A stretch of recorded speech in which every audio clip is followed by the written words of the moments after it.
that makes my heart like race with anxiety. I just That you would have to do some kind of... No, that whole idea that they embrace the positive.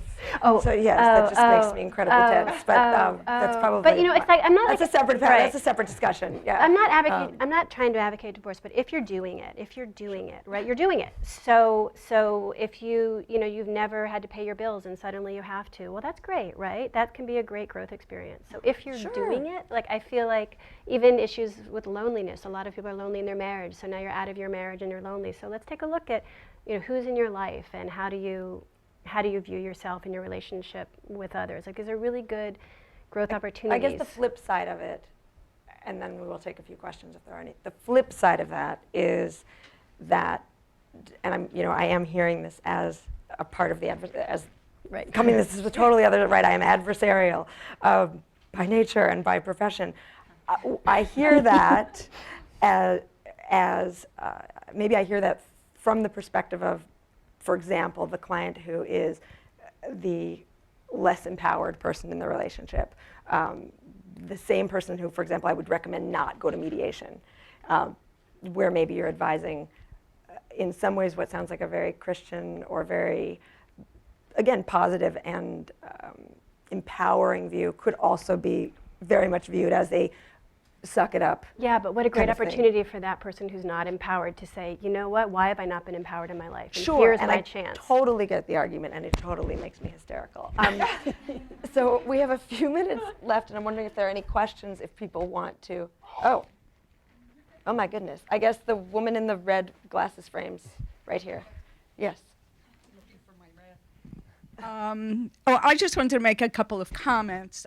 I guess, as always, there were some generalities. And one thing I learned from divorce is that no two divorces are ever the same. I had to talk to a lot of different people to learn about loneliness from one person and about how hard to push for a settlement from another. This is the part where we don't quote Anna Karenina, right? Another thing that was mentioned is the parent trap fantasy, which I agree many kids have. I have asked my grown children, did they have that fantasy? And they said no. And that was because my kids knew when I really meant no, and I would say something like, there is a 0% possibility, whether it was whether you're going to have candy or go to a movie, or whatever.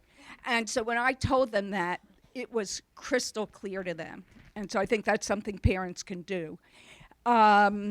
As far as without hostility, I think the fact that my kids, I think, came out extremely well was that they had two parents who did put the kids first. I say hate is stronger than love when I see what parents say about the other parent, or they'll reveal, the philandering and all that. And we were able to go on family vacation for 9 years, starting 6 years after our divorce. Nothing in the world was better for my kids. They loved it. So I think the idea of the good divorce, my God, of course, to me. And I'll just say one last thing is that my lawyer, who was Peter Sherman, some of you may know him, he's retired now, but he was so fantastic.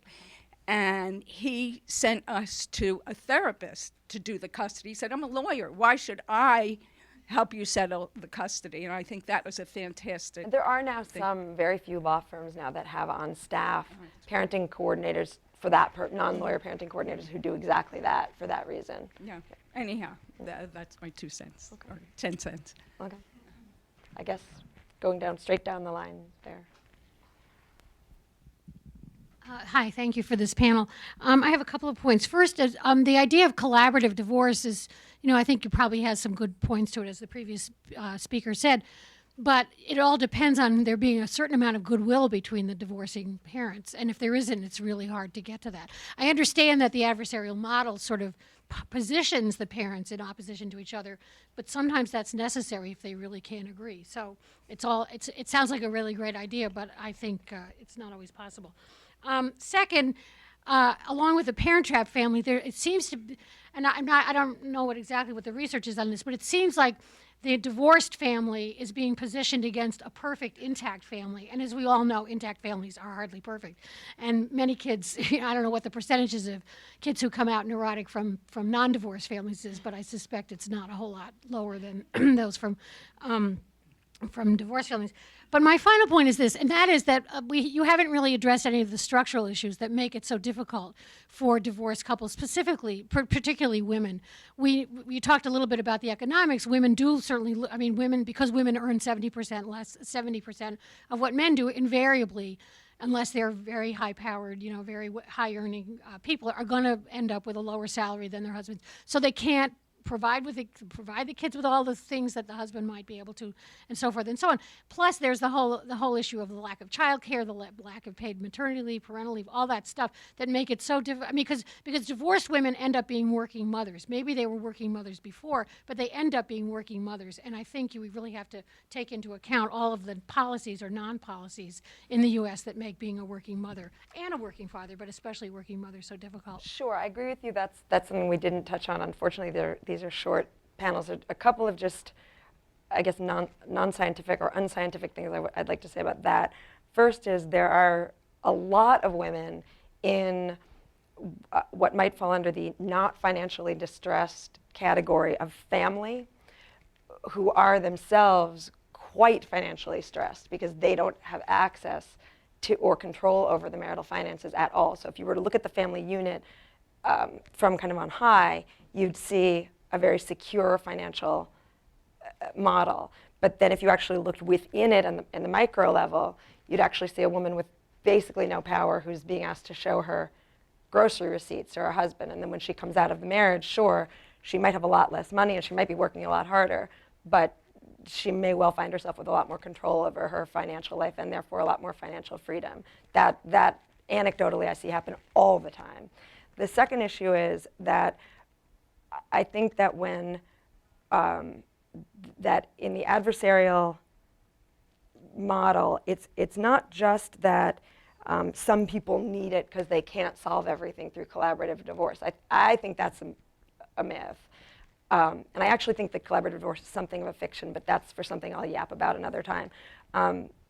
There is also, I think, a very strong argument to be made that the adversarial model, when implemented correctly, takes the emotion out of it and allows you to get to a solution more civilly. That's, of course, my opinion on this is somewhat extreme, but I don't really like this opposition that comes up over and over that that it's if you can't solve it yourselves, then you go adversarial. I do also think, particularly for women, separate representation is often much more important than is given credit for. You're taking furious notes, Naomi. I feel like you want to say something. I just want to, I mean, the economics post-divorce really is really an important issue. I mean, it is still true that, notwithstanding that 40% of women are the primary breadwinners within marriages, men are still 3 times more likely to be the breadwinner than are their wives. So there is a mismatch just within the ongoing marriage. On the other hand, at divorce, it's a lot more efficient for 2 people to live in one household than for 2 people to live in 2 separate households. And so there's often just not enough money to go around. The average American's net worth is $77,000, and the average income is about $46,000 now. It's higher. Men do earn more, but there's still, the economics really are a nightmare when it comes to living in 2 households separately. Agreed. I don't agree. In my Splitopia chapter on finances, I see people who often they get remarried. So this is one, and then there's some new research showing that women's standard of living doesn't decline as much as it was thought. That was a mistaken study, from that study was this horrible study that was repeated, showing that women's standard of living declined 74%, and in fact, she'd flipped her numbers, and it was 26%, and that's not even true if you take into account child support, custody, the nice house she may stay in. But what I've seen, again, anecdotally, is people who are in bad marriages and they're weighed down and they're having trouble focusing on their career because 40% of their brain power is going to this fight.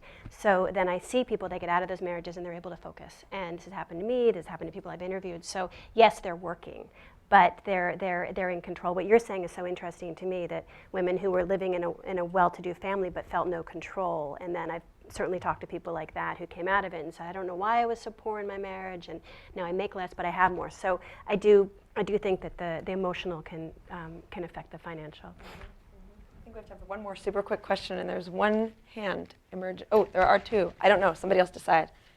I'm horribly indecisive for an adversarial lawyer. He's persisting. Okay, he's persistent with the tie.